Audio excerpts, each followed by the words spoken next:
How far do I have to wander away to find what's in my heart?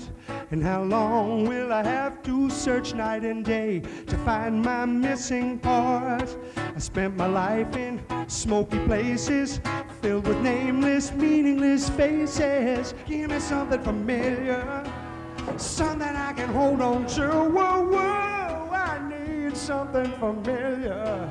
So let me get familiar with you. I want you to show me every way that I can get to know you better every day. Yeah, yeah, yeah. Hey, hey. Ooh, no, no, no. I need something familiar. Yeah. Hey. Ooh, I want to recognize it this time. Give me something familiar, something I can hold on to. Whoa, whoa, I need something familiar. Let me get familiar with you. Yes, something familiar, like, just like you. Ooh, just like you, yeah.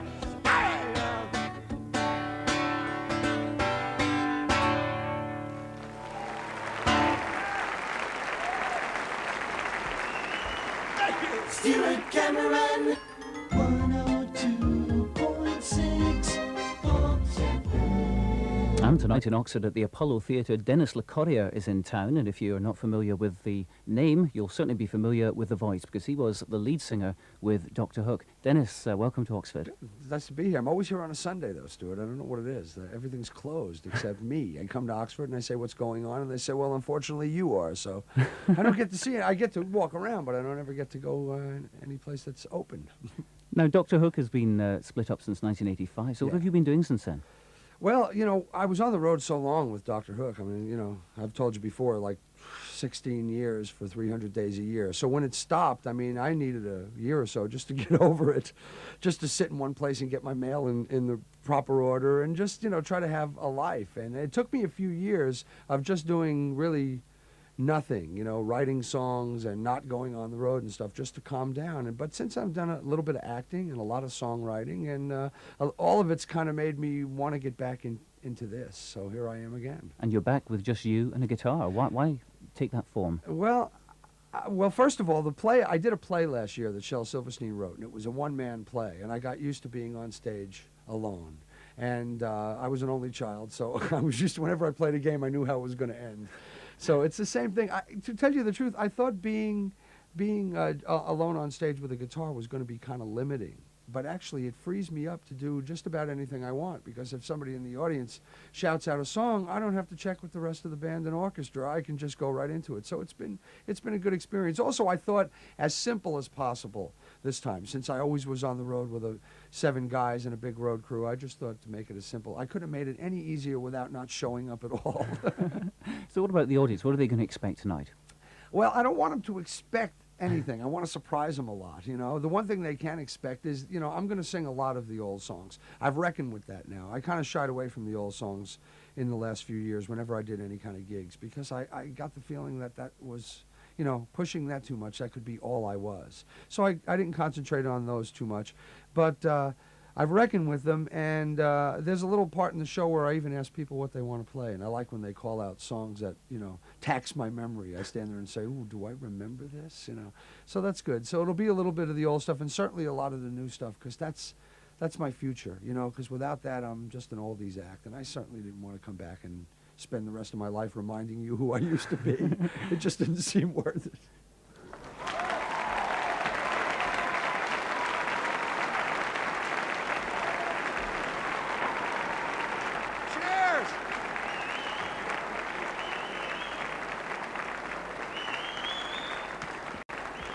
Hello. This is really nice. I haven't done a damn thing yet either. That's really good. It's good to see you. I got to be honest. When I came over, I was thinking on the plane, well, I wonder who'll be there. And look, it's all of you again. I know I've probably seen a lot of you people once or twice before, right? Somewhere? Just 12 or 13 of you, that's it? Is there anybody here that has never seen me anywhere before? Sitting way in the back so they can get the hell out of here quick, just in case.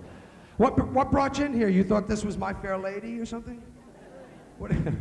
I don't care why you're here. I'm glad you're here. Thank you all for being here. Really, I don't know how to express that to you. You took a picture of me doing nothing. That's.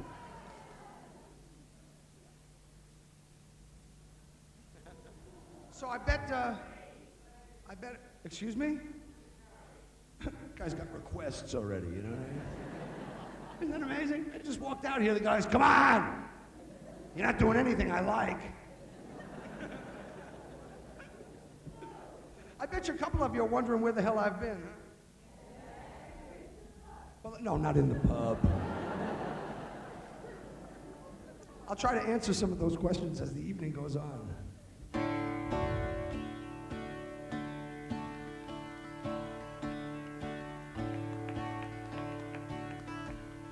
It doesn't take a lot to make her cry these days. Seems the simplest thing is sure to bring the tears rolling down her face. And I know it's just a little white lie when she tells me that there's something in her eye. Oh, it doesn't take a lot to make her cry these days. She calls me up. She wants me to come over. She knows it's late, but she needs me right now. I hear her voice break, and I'm out the door before I'm awake. Oh, it doesn't take a lot to make her cry these days. No. She says she hurts, and she could use a shoulder. I pull her close and whisper, time will heal. And she knows I'm right there, and it makes her cry just knowing I care. Oh, it doesn't take a lot to make her cry these days. Seems the simplest thing is sure to bring the tears rolling down her face. And I know it's just a little white lie when she tells me that there's something in her eye.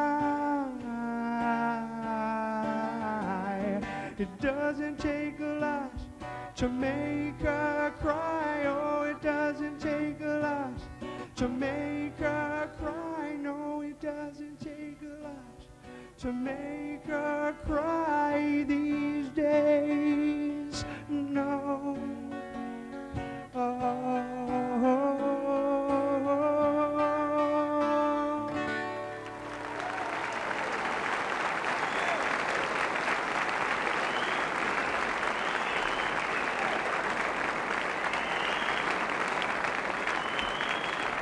Thanks so much. I've been really, really lucky. I've been doing this for a long time, and you know, like I said, I've written some songs, and I've been writing a lot lately. But I have been really, really blessed with getting some really good songs in my career. A lot of them were written by the same guy, Shel Silverstein.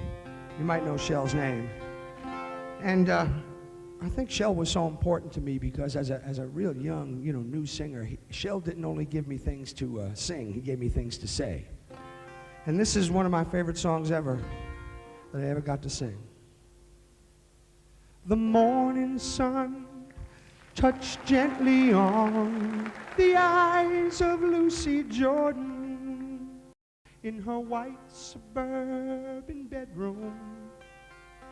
in her white suburban town.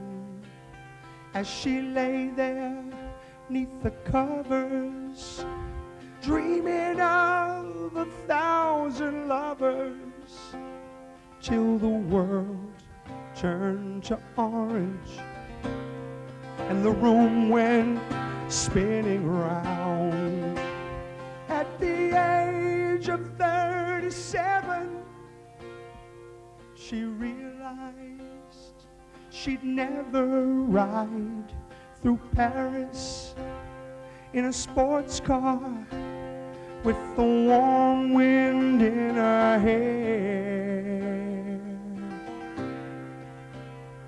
And she let the phone keep ringing as she sat there softly singing pretty nursery rhymes she'd memorized in her daddy's easy chair.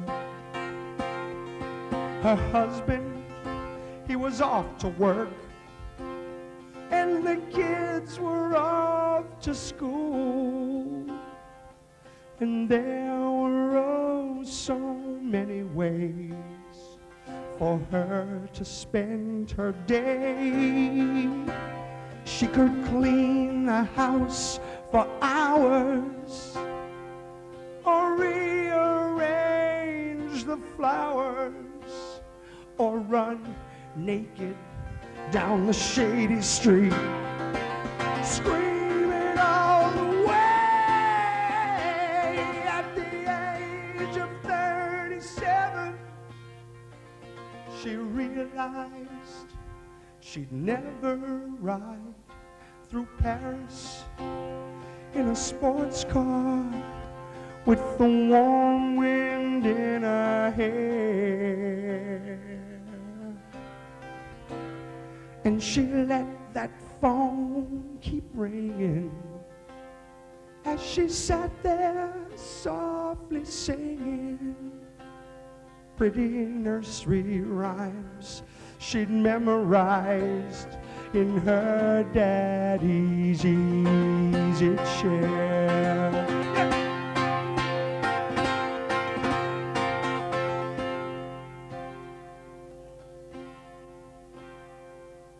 The evening sun touched gently on the eyes of Lucy Jordan on the rooftop where she'd climbed when all the laughter grew too loud.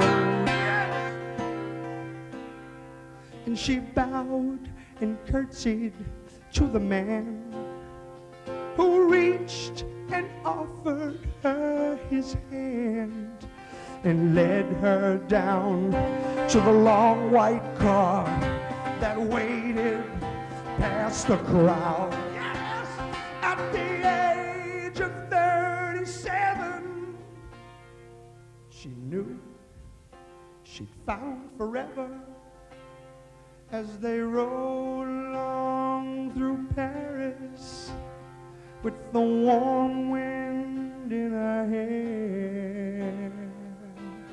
Oh, yes, with the wind in her hair, in her hair. Ooh.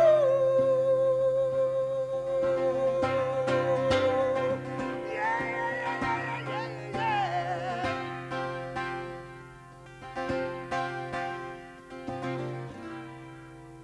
The morning sun touched gently on the eyes of Lucy Jordan.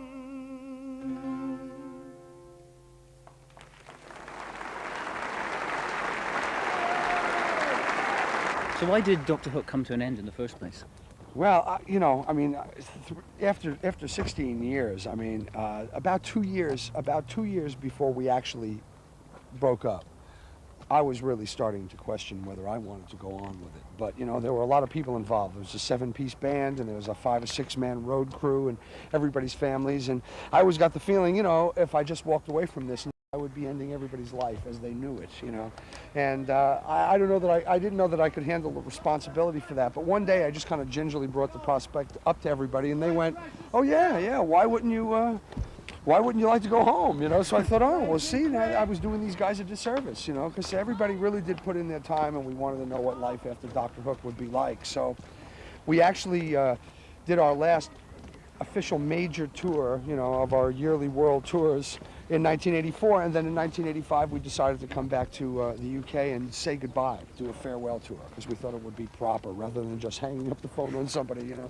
And that was it. That was it. And I talked to some of the guys in the band now, and nobody ever pines, and you know, I mean, we all have great stories, and you know, I did something that a lot of people don't get to do. I got to travel all around the world and have great experiences with, at least at that point, all of my best friends, you know, so that was good. So when you get to that, it's nice to just stop it somewhere and have those memories. I mean, something has to be your past, you know, so. Do you miss the big time?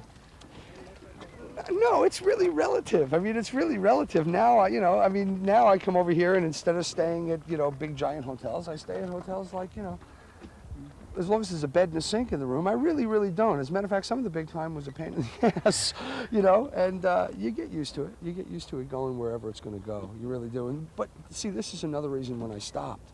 Went back to Nashville, Tennessee. It's a nice slow pace of life. It's not New York, where I'm from, and it's not LA, where I don't ever really hope to be. But it just forced me to slow down and figure out who I was on a daily basis. Because, you know, the Dr. Hook thing was, as well as you stay in the nice hotels and you fly the Concorde and you do all that, also your life gets to be, when the record falls off the chart, you start saying to yourself, well, is that me? Is my life falling off the chart? You get to be as great as your last success. So the big time, you know, I don't mean to complain here, because we're all looking for it, but I mean, it has its downs, especially when you take it serious, and especially when you start at 19 years old like I did and stop when you're 35. I virtually grew up, you know, with a certain mindset, and that mindset was get on the charts, do whatever, you know, do whatever you're going to do.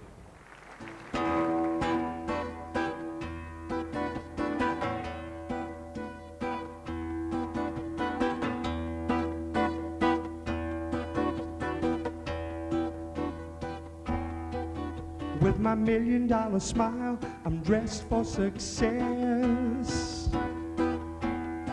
I got a team of advisors saying yes, yes, yes. I get stroked and pampered like a Persian cat. I can break more rules than a diplomat. Is this living? Ain't this the life? I got a public image and a private plane. I keep the keys to the city on a big gold chain. I got 2 stretch limos, one white and one black, with a color TV and a bar in the back and a phone. Is this living? Ain't this the life? I've surrounded myself with the best that money can buy. It must be heaven, could be paradise. Is this a living? Ain't this the life?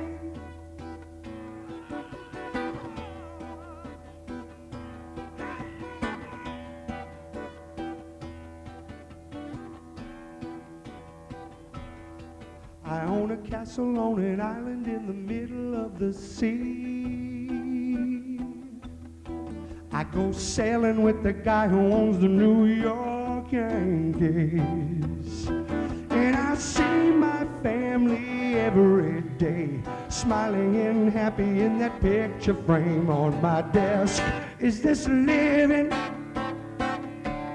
Ain't this the life? I've surrounded myself with the best that money can buy. It must be heaven, could be paradise. Is this living? Oh, ain't this the life? Hey, ain't this the life? Yes, ain't this the life?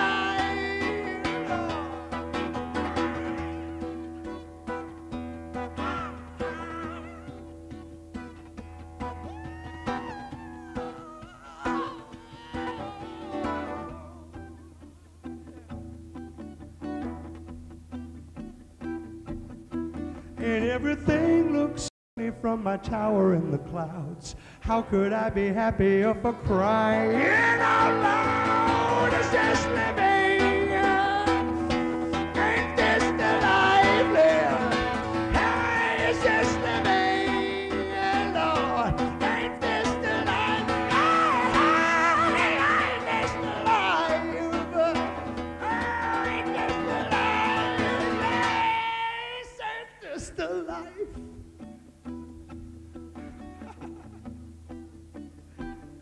Lord, ain't this the life?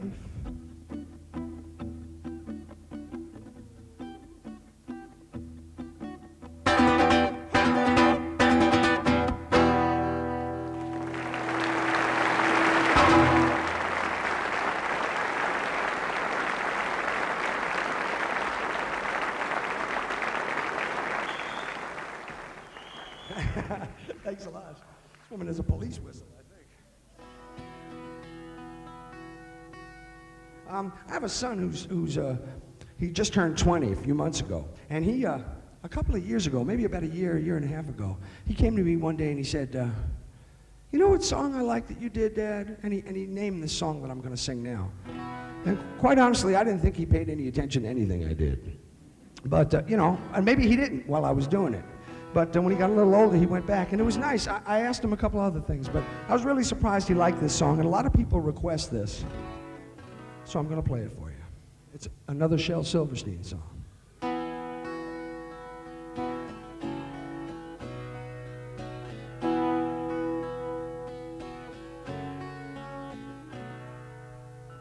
I guess the dance is over now, so you just curtsy and I'll bow and ask the band to play us Old Lang Syne. And I'll just take what's left of me right back to where it used to be. And you go sail your magic carpet far across the sky. And I wish I could have made it more like the movies for you. Some pretty technicolor way it's never been. I'm sorry when I kissed you, you only heard me whisper. You never got to hear those violins, did you, girl? No, you never got to hear those violins.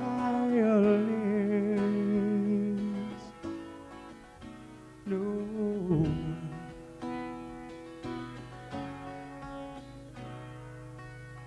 The castles that you built so high were just too steep for me to climb.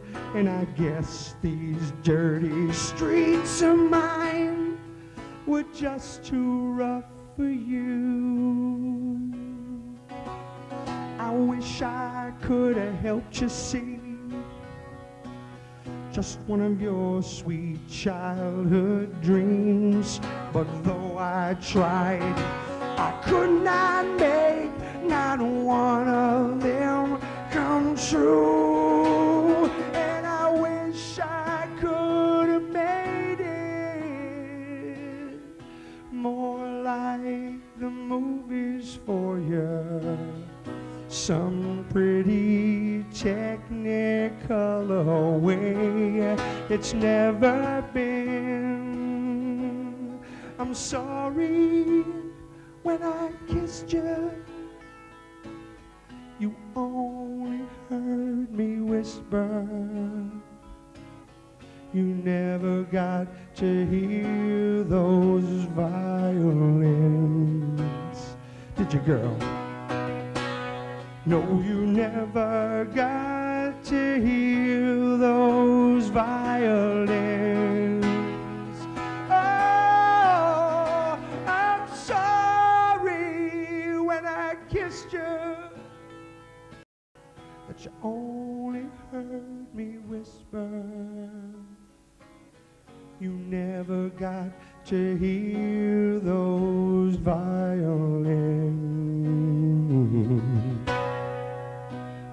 No, you never got to hear those violins. Oh, you never got to hear 'em, baby. Oh, and I'm really sorry. Really, really, really sorry.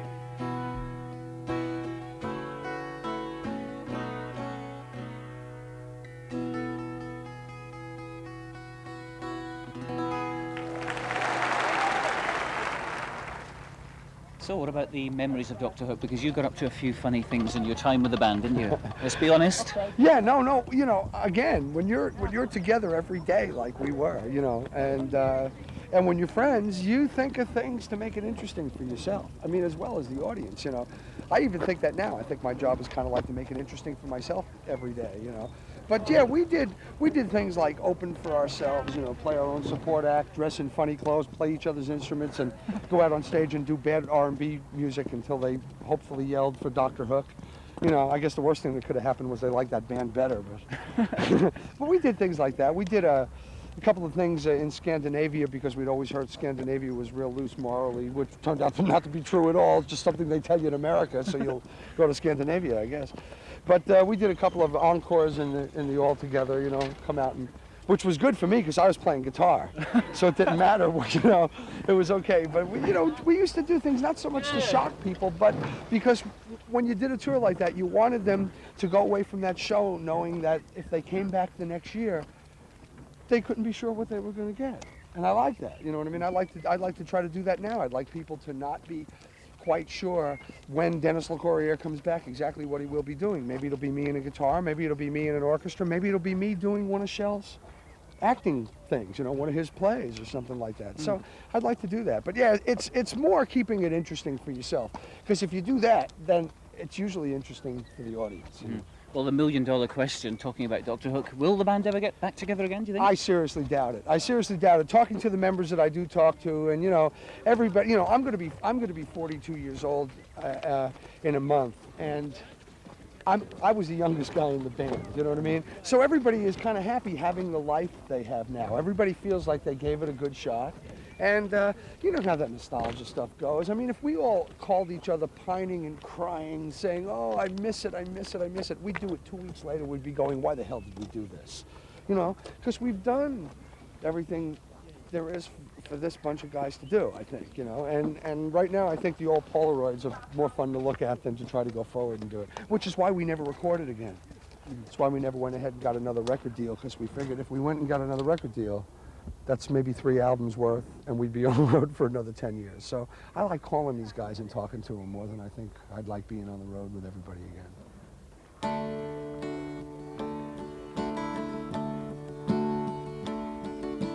She believes I'm the smartest thing to ever read a book. She says that I'm interesting and she likes the way I look. She sees lots of things in me I'll never understand. And the more that she believes, the more I am. When she's feeling aimless, she believes I'll show the way. And when she cries, she's sure I'll know exactly what to say. And when it all seems hopeless, she believes I'll have a plan. And the more that she believes, the more I am. And the more I am, the more that she believes. I'm counting on the faith she has in me. I will try my best to fly if she believes I can. 'Cause the more that she believes, the more I am.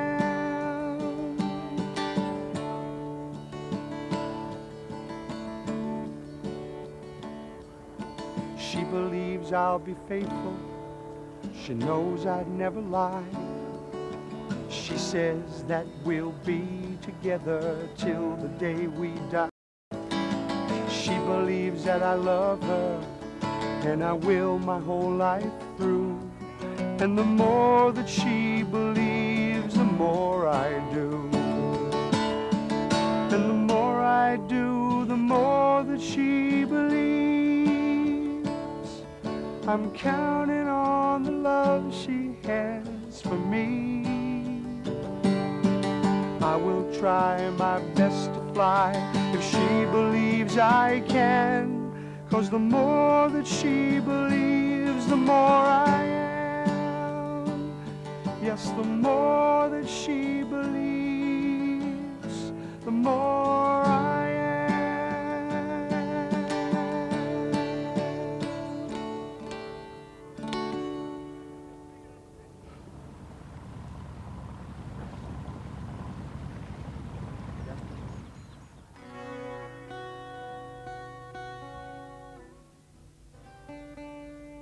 I want to play a song about money. Well, money is a very, very strange thing. I found out, there's been times in my life when I've done pretty well. And then there's been times in my life when I haven't done so well. But what I found out is when I had money, I didn't feel that much better. But when I didn't have it, I really felt like shit. Isn't that true? I don't know what the balance is exactly. When I have it, it's not so good. When I don't have it, oh God, oh God. So, I'm not exactly sure how I feel about money. But this song here is a few examples of how people make money.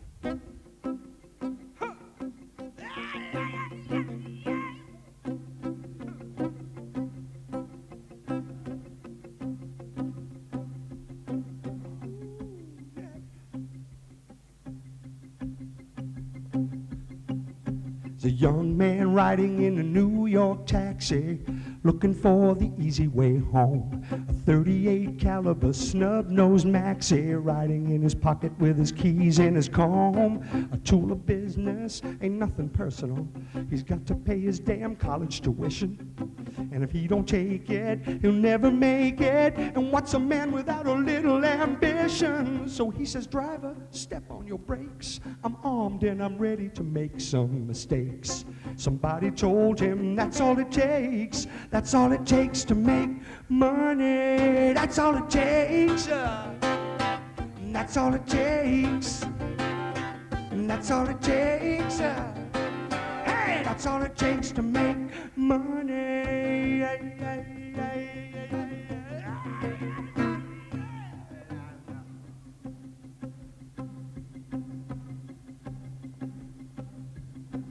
There's a young lady sitting in a Greyhound station, going out to sunny LA. She's got to find her the right situation where she can look pretty and be sitting that way. She'll find a husband, a very rich man. She'll make him pay for every kiss that she gives him. No young and bold boy, she'll find an old boy who's gonna love her till the day she outlives him. And in his condition, his chances are slim, and she's guaranteed to last longer than him. And she's still young enough to do this again. Yes, she is. That's all it takes to make money. That's all it takes. That's all it takes. That's all it takes.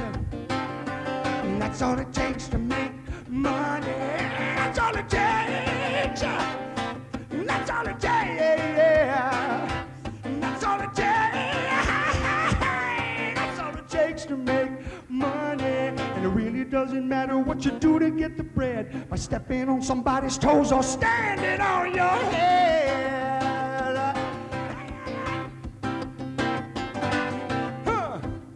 Now, I heard people singing. While I was doing the old songs, I hear people singing, and that really makes me happy. But it would really excite the hell out of me if you would sing on one of the new ones. Okay, and I only want you to sing one word. It's a dirty word, but I just want you to sing money. Well, not just anywhere. I mean, they thought they were just going to go money and go home. No, no, no, no.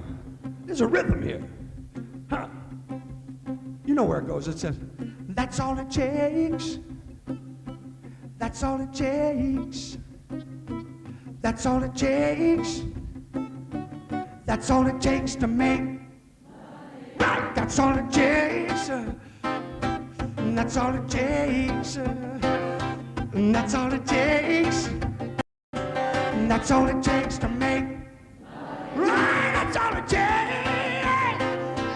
That's all it takes. That's all it takes. That's all it takes to make. Right, that's all it takes to make. Hey, that's all it takes to make.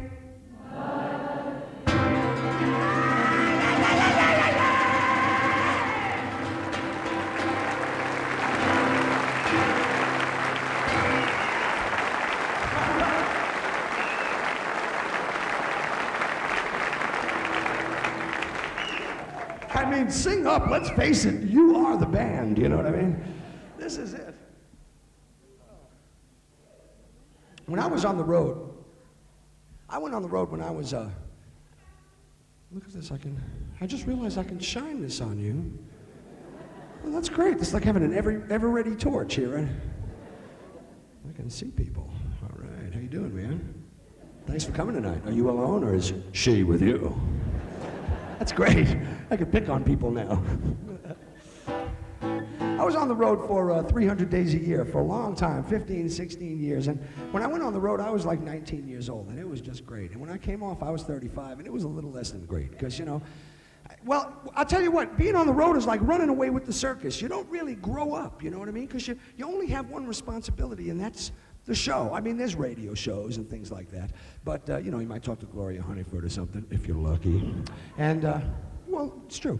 But the thing you really have to worry about is the show. So the rest of the day, you just bounce on a bus or sitting on an airplane or something like this.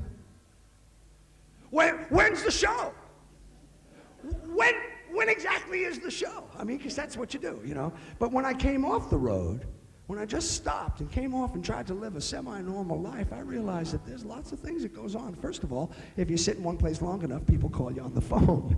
This was a revelation. And you find out that if you meet somebody that you really love, you can be with them all the time. And I spent a lot of time with my son that I never had. And there's some things that are really great, and there's some things you find out that are a little less than sensational, but they're important things. And one thing, serious thing that I found out is that you can have a relationship, and it doesn't have to be an opposite sex thing. It doesn't have to be a marriage. It could be a partnership or a friendship. And it just comes a certain time in your life when you have to turn around and walk away from it. It just gets to be important. And sometimes it's the hardest thing in the world to do, but sometimes it is the thing you need to do. And that's what this song here is about. It's called The Right to Walk Away.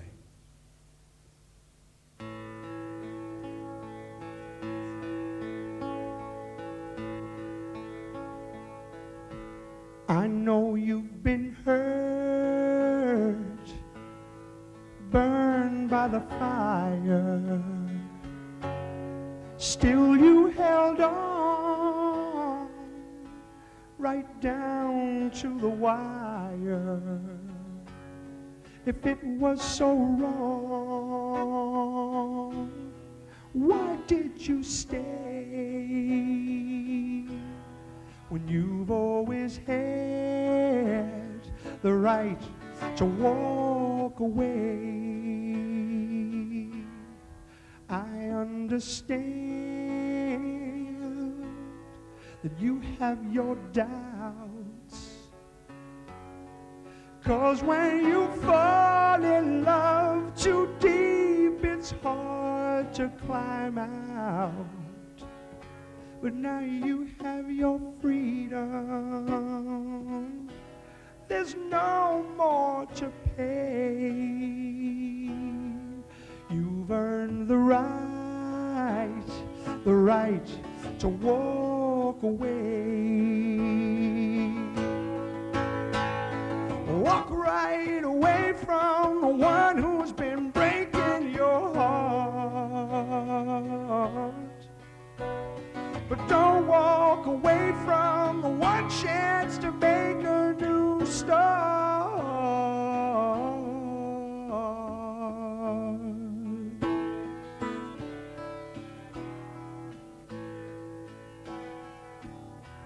I offer my hand to have and to hold. I want to give love and not take control. My door is open. Don't turn away. At least we can try. Don't be afraid.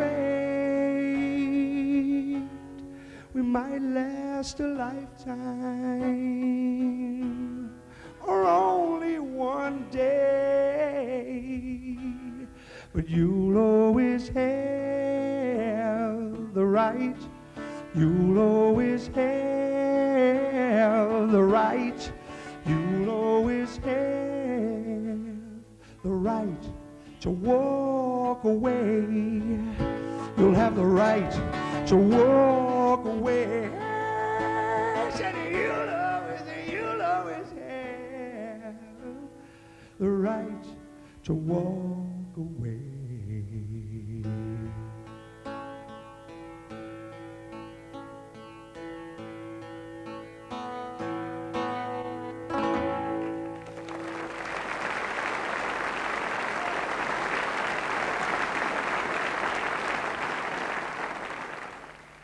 Dialogue with the audience is a very important part of your act. Yeah, I mean, I do see a lot of artists come out, and I think it's great when an artist comes out and does more than just sing.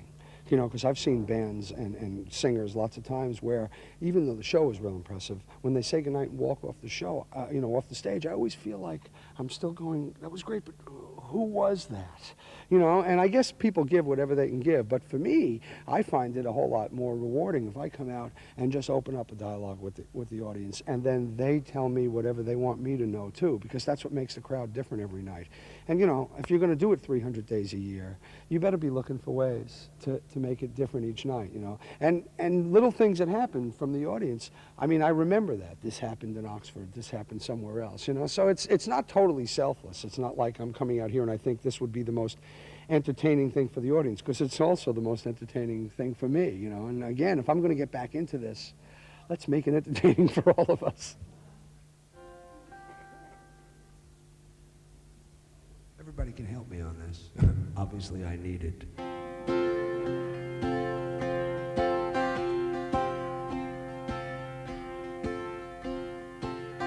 She was only 16, only 16, but I loved her so. And she was too young to fall in love, and I was too young to know. We'd laugh and we'd sing and do funny things, and it made our hearts glow. But she was too young to fall in love, and I was too young to know. So why did I give my heart so fast? It never will happen again. But I was a mere child of 16. I've aged a year since then. She was only 16, only 16, with eyes that would glow. And she was too young to fall in love, and I was too young to know. So why did I give my heart so fast? It never will happen again. But I was a mere child of 16. I've aged a year since then. She was only 16, only 16. Oh, but I love that girl so. And she was too young to fall in love, and I was too young to know. Yet she was too young to fall in love, and I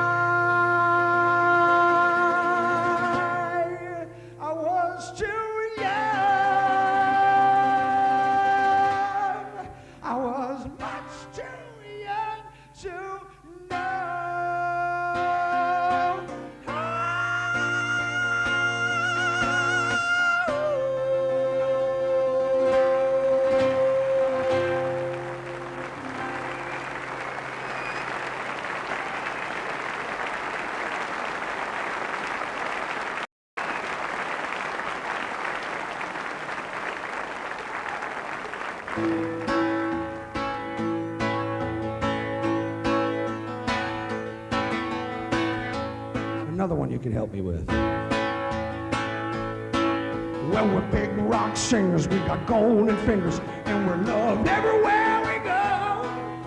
We sing about beauty and we sing about truth for $10,000 a show. We take all kind of pills, give us all kind of thrills, but the thrill we've never known is the thrill that'll get you when you get your picture on the cover of the Rolling Stone. Wanna see my, I thought you had it. Yeah. Wanna buy 5 copies for my mother. Wanna see my smiling face on the cover of the Rolling Stone. I got a freaky old lady named Cocaine Katie who embroiders on my jeans. Got my poor old gray-haired daddy in my limousine. Now it's all designed to blow our minds, but our minds won't really be blown like the blow that'll get you when you get your picture on the cover of the Rolling Stone. Sing it. Wanna see my picture on the cover? Wanna buy 5 copies for my mother? Yeah. Wanna see my smiling face on the cover of the Rolling Stone?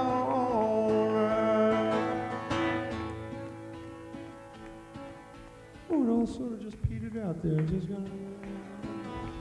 Everybody was clapping along real nice, and they decided, hey, I paid to get in here. What the hell am I working for? Yeah.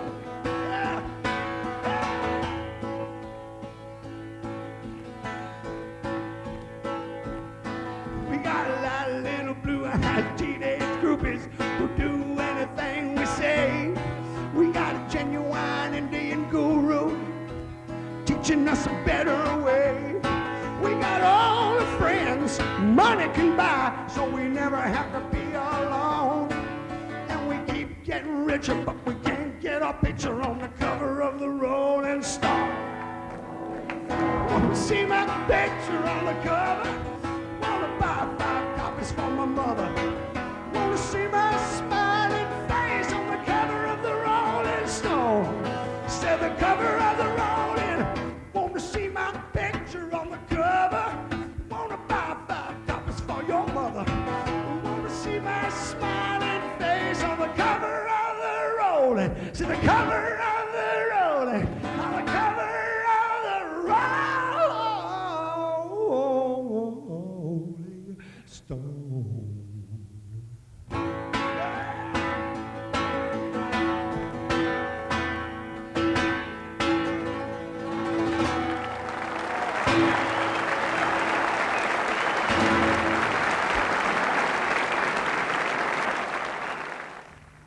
The first thing in song interpretation, I mean, this sounds like an obvious statement, but the first thing is to know what the lyrics say. And actually that's the second thing. The first thing is to find a song or write a song that actually says something. That's what I was always so thrilled about with Shel Silverstein, is that he used to write, and I guess he still does, he writes little vignettes, you know, his things like Sylvia's Mother and Carry Me Carry, they're little stories. So you get to almost put yourself in a character's position. And when I write songs, I like to do the same thing. I like to put myself in a situation. If it's true, if the song happens to be, you know, something that happened from real experience, then that's easy. And if not, you just kind of have to play a character, hoping that people will explain it. But it's a little more like acting than I ever thought it would be, quite honestly. Well, Dr. Hook did a farewell tour in 1985, and were you there? Were a lot of people there? That was really nice. We thought we should come and say goodbye, you know, and so we did, and it was really, really great. And this guy said, yeah, I was glad you were leaving, man. That farewell tour was really probably the best one you guys did, you know? Because I knew it was over, you know? Thanks. But the tour before that, I had sung almost every night the song that I wrote. And I guess it could have become a Dr. Hook record, but we never recorded anything else. And it's a song I've always really liked, and I want to sing it for you. It's called Sinking Ship.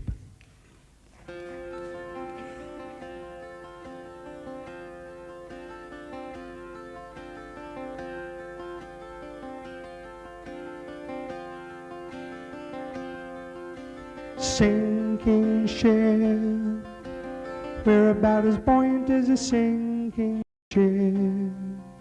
Abandon all your valuables, your heart and your pride, and row with the tide till someone hears the cries of our sinking ship.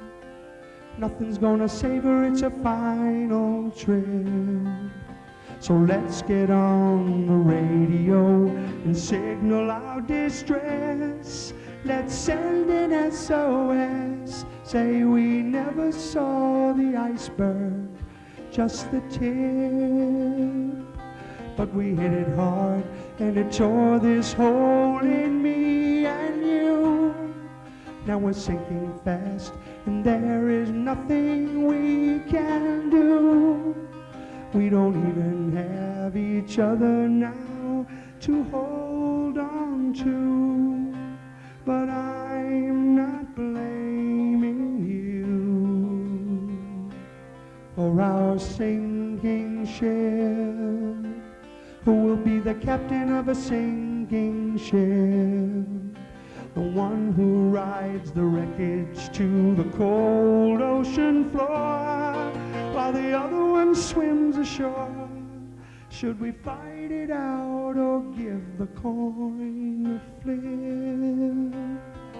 'Cause the time has come that we might have to both be strong. It'll soon be night, we're losing the light and the wind is wrong. Oh, we're in so deep and we can't keep afloat for long. Let's sing a sailor's song to our sinking ship.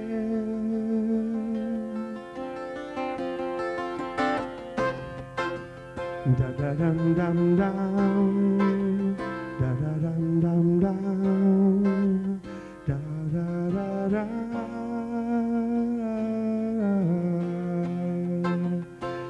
Dum dum dum, da da dum dum dum, da da da da.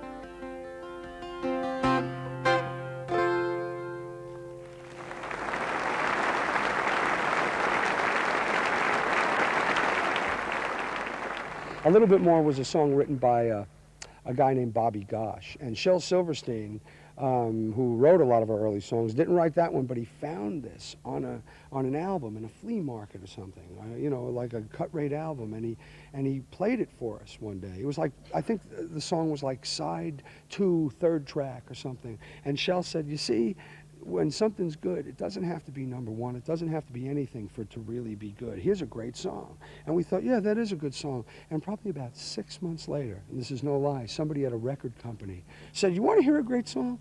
And picks up this Bobby Gosh album and plays us A Little Bit More. And we thought, oh, this is an omen. We better cut this song. And it's another, out of the Dr. Hook material, it's really been one of the most enduring songs because it says a little something to everybody. I guess that's the key. If Not You is a song that I wrote in about 1975, and I wrote it really quickly. It was a personal statement. It was something I was living through at the time, and it was such a personal statement that I couldn't play it for anybody in the band for a long time because I thought, well, sure, I like it because it's about me. I understand it. And when I sang it to the guys in the band, it was interesting how they all thought, well, that applied to them too, and that showed me something about writing songs, that if you can put in just enough of yourself into it and then leave a little space where somebody can fill in their own blanks and relate it to themselves, that for me is a sign of a good song. I know when other songwriters, those are the ones that, you know, I like. You always appreciate a well-crafted song, but if somebody sings something and you go, yeah, me too, you know. When you're writing them, you don't think that.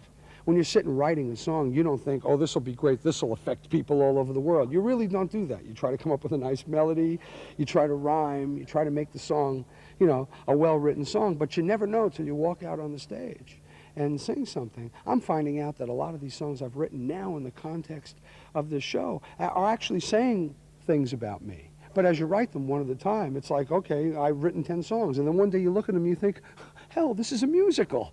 You know, so it's interesting to look at it in retrospect and to put it onto a stage. It's a whole different perspective.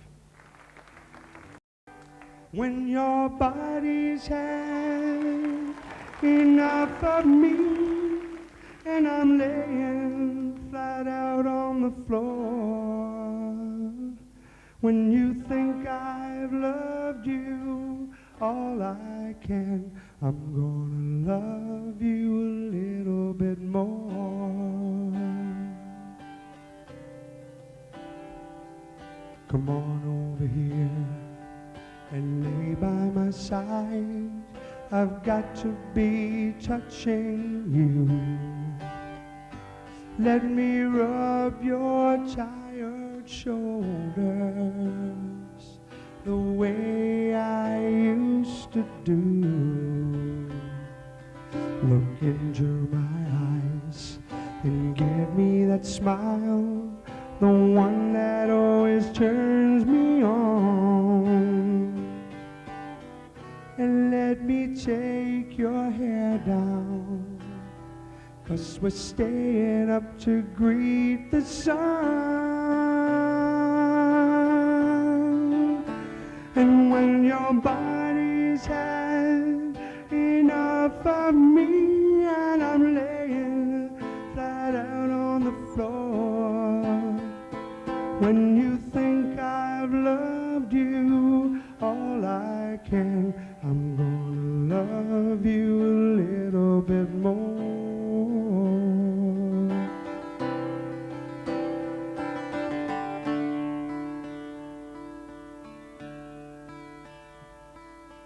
Who's gonna water my plants? Who's gonna patch my pants? And who's gonna give me the chance to feel brand new?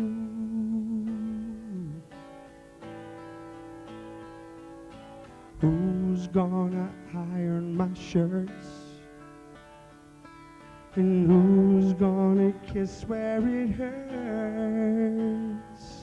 And who needs a man when he flirts the way I do?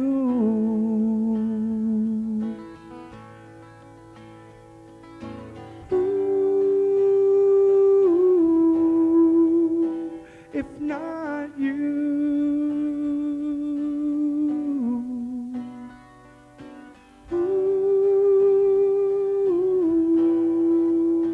If not you.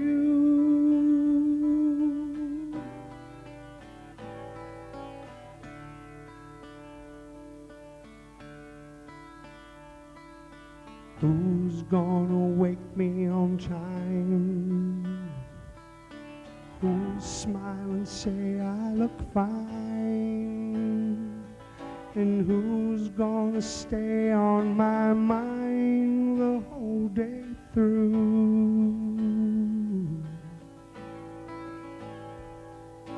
Who's gonna see that I'm fed? And who's gonna want me in bed? But who'll watch TV instead because I do?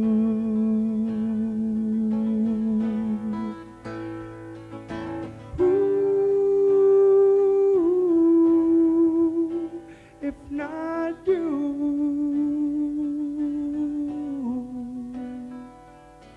Ooh,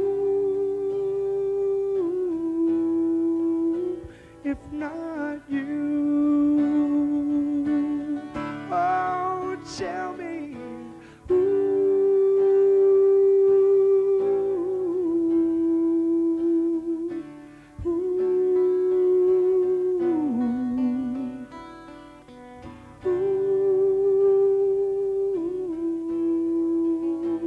If not you.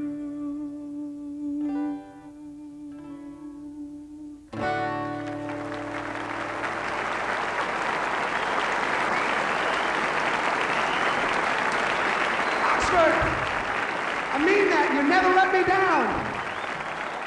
I hope I can do the same for you. I hope I see you again. Good night.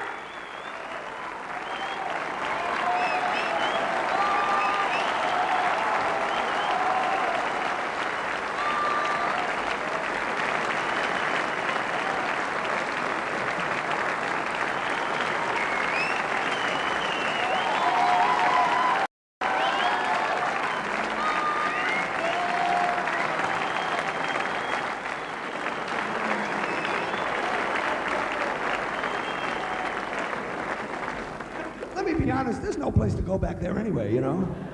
And I almost had my pajamas on, so it's a good thing these are my pajamas. Now I'm ready for anything. Thank you a lot. Yes, dear. Can you...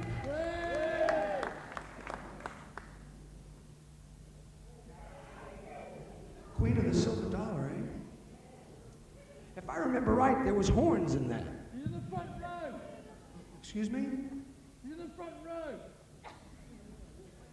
Do the front row? That's kind of like a different show, isn't it, altogether? I think I have to pay to get in then. And I didn't. This guy came to see something totally different, you know?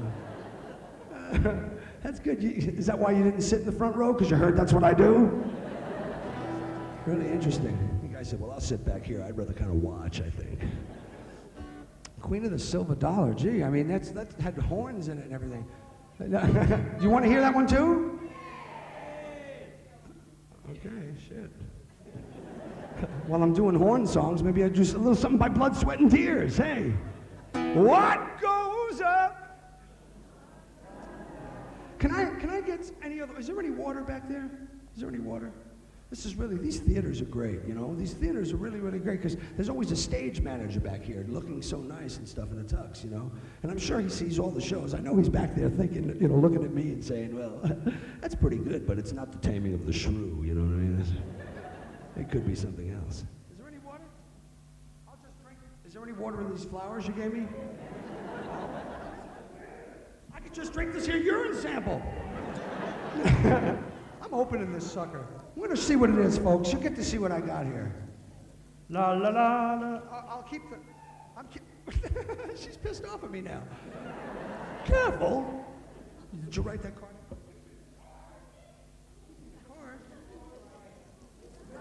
It's a vibrator? You think so? I don't think she would have gave it up if it was. Well, she thinks I need a vibrator? Oh, great. Thanks, Chris. Well, look at that. Oh, good. Whiskey from America. Something that's so rare to come by where I live. No, thank you. I really do appreciate it. I really do. The grand old drink of the South. Oh, God damn. Thank you. I'll drink this. I'll eat those flowers. I'll read that card. I'll have such a good time later. Think of me later just going, I'm not even going to tell you what I'm going to do with that card. Just sing Just For You. Yes, because that wouldn't piss anybody else off, I'm sure. You know, this is the one that said, when is it going to get intimate, you know? It's just me and 1,200 of Mike's closest friends. What the hell do we need? No, and I tell you the truth, wasn't this kind of intimate? Wasn't it? I mean, I realize we're in a big building. You know, it's not like we're having a barbecue or anything. But I tried to make it intimate, you know. There's nobody else up here to mess with our good time. It's just me and this ukuleles. Yeah, me and Carol, whoever the hell that is. Okay, Queen of the Silver Dollar. See, I'm still thinking about it. This is not one I was going to do, but how many people really want to hear Queen of the Silver Dollar? You didn't want to hear it till you saw me struggle. That's what happened. Okay, horn section.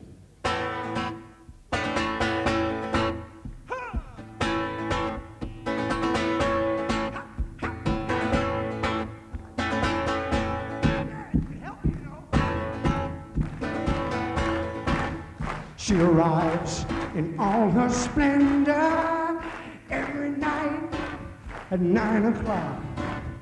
In her chariot is a cross-town bus that stops right down the block. The old piano minstrel plays a song sin. And the queen of the silver dollar, she's home again. All right. She's the queen of the silver dollar, and she rules the smoky kingdom. And a scepter is a wine glass, and a bar stool is a throne. And the jesters flock around her and fight to win her favors, and see which one will take the queen of the silver dollar home.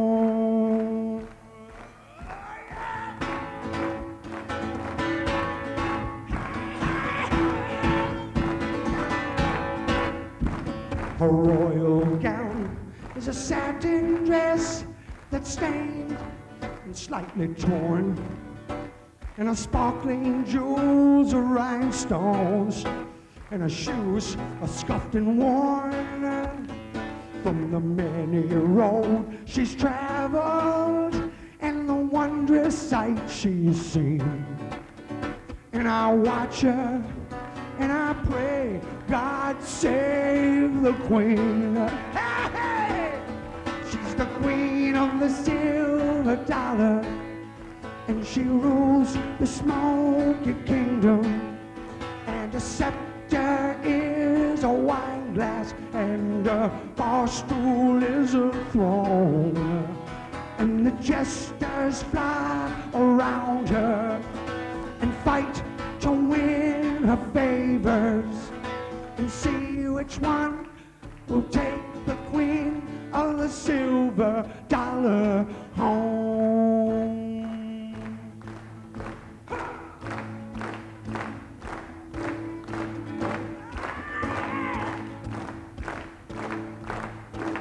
The queen of the silver dollar, she's not as hardy as she seems. She was once an ordinary girl with ordinary dreams. But I found her and I won her, and I brought her to this world. Yes, I'm the man who made a queen of a simple country girl. She's the queen of the silver dollar, and she rules the smoky kingdom.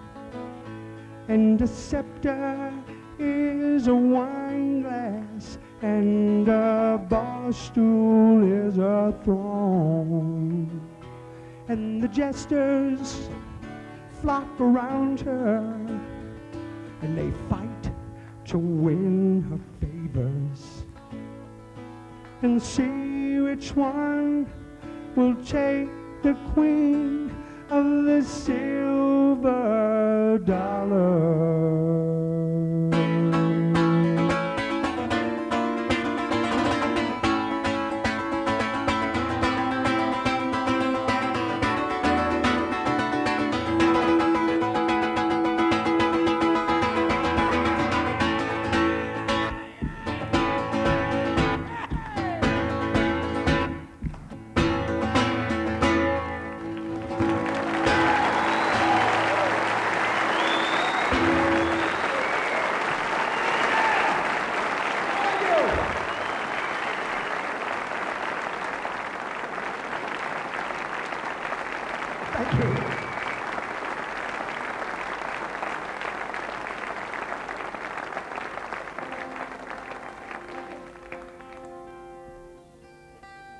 Before I get out of here tonight, I want to sing you one other new song that I'm really happy about. I really want you to hear it.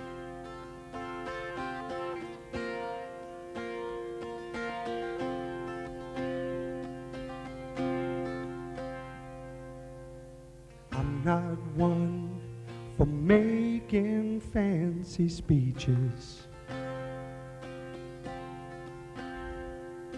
Words for how I feel are hard to find. but that don't mean I'm taking you for granted. It's just hard for me to say what's on my mind.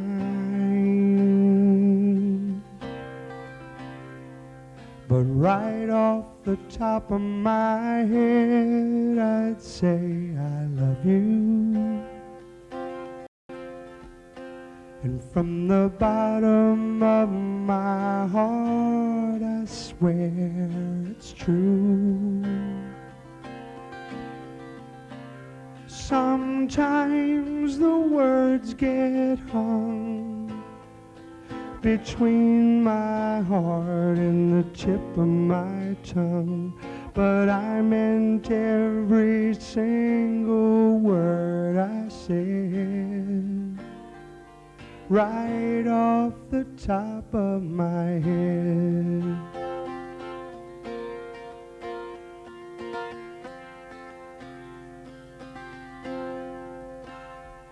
Somehow you always know just what to say.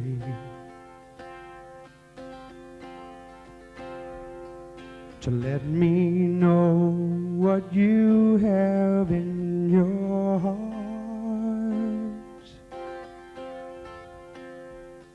I've never found the right words to tell you. There's so much to say, I don't know where to start. But right off the top of my head, I'd say I love you. And from the bottom of my heart, I swear it's true. Sometimes the words get hung between my heart and the tip of my tongue, but I meant every single word I said, right off the top of my head. I've written it down and I've tossed it around, but it never comes out right. I need a simple way to say what's going on inside. So right off the top of my head, I'd say I love you. And from the bottom of my heart, I swear it's true. Sometimes the words get hung between my heart and the tip of my tongue, but I meant every single word I said. Oh, right off the top of my head, I'd say I love you.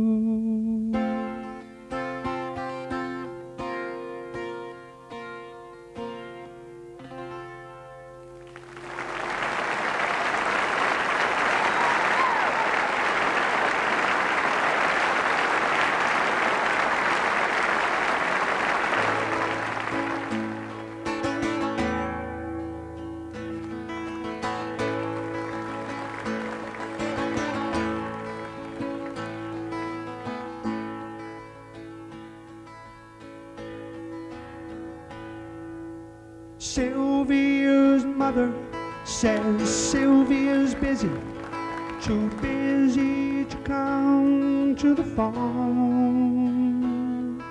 Sylvia's mother says Sylvia's trying to start a new life of her own. Sylvia mother says Sylvia's happy, so why don't you leave her alone? And the operator says 40 cents more for the next 3 minutes. Please, Mrs. Avery, I just gotta talk to her. I'll only keep her a while. Please, Mrs. Avery, I just wanna tell her goodbye.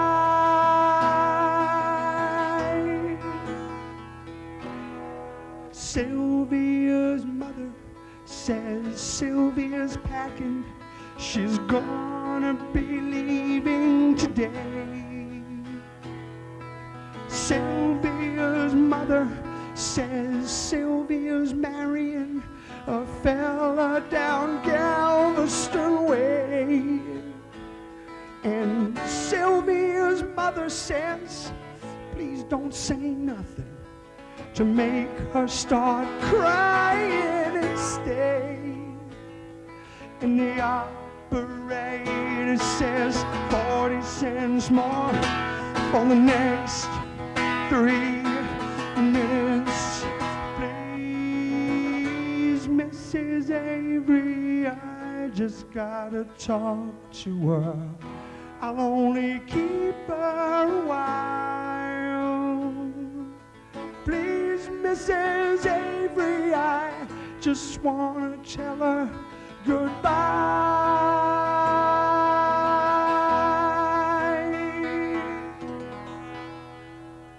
Sylvia's mother says Sylvia's hurrying. She's catching the 9 o'clock train. Sylvia's mother says take your umbrella, 'cause Sylvia, it's starting to rain. And Sylvia's mother says thank you for calling, and son, won't you call back again? And the operator says 40 cents more for the next 3 minutes. Please, Mrs. Avery, I just gotta talk to her. I'll only keep her a while.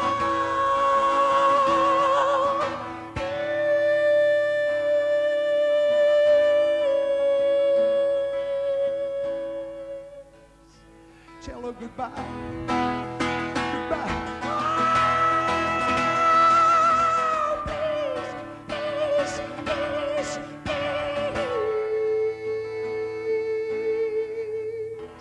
I'll only keep her a while.